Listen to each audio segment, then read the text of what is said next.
think that this is definitely the right profession for me because ever since I was a little kid, I just always sort of knew where I was gonna go with my life as far as my career went. I got my first camera whenever I was 10 years old, and it was an old VHS camera that always had to be plugged into the wall. I decided that I would start making my own films with my action figures and like some of my friends, and we would create small towns and cities out of cardboard boxes and put our characters into those elements and then come up with a story and film it all sort of like a stop motion type thing. And at the time I felt like I was making my dreams come true because, you know, I was doing what I wanted to do. I then became a part of this organization called Versus Studios Media, and we got to film with Lou Temple and Rob Pralgo. Lou's from The Walking Dead and Rob Pralgo is from The Vampire Diaries, and it was really cool to just meet two stars and kind of talk to them about the business, see what their advice was and different things that helped them get to where they are today, and that was really cool to experience. After those internship experiences, I got another internship with a company in Bloomington, Indiana called By the Glass Productions, and with that company I filmed 2 documentaries,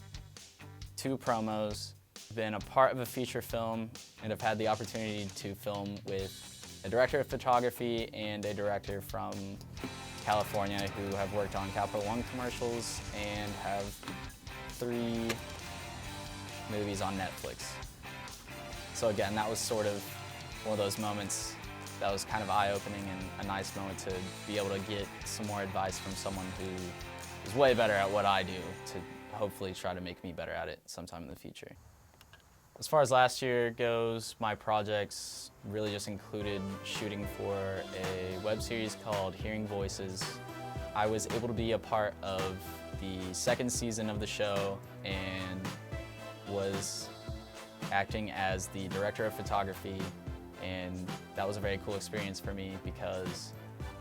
that was the first time of being on a bigger set of students where I was one of the people who were closer to the top of the chain and actually got to be the person who was handling the camera, which is exactly what I want to do. Out of all the projects that I've worked on my entire life, my favorite project is probably one of my worst. That was the first time that I was able to take the skills that I had acquired from all of my other experiences with film and was finally set loose to go out and shoot something the way that I wanted to. It was really nice to just kind of be able to try things out and be more experimental on my own instead of having someone above me telling me what to do the whole time. So with 1 more year left of college, that scary question keeps coming up of what am I going to do next? What's my plan? And the honest truth is that I don't really know yet. All I really know is that as long as I'm standing behind a camera, I think I'm going to be pretty happy.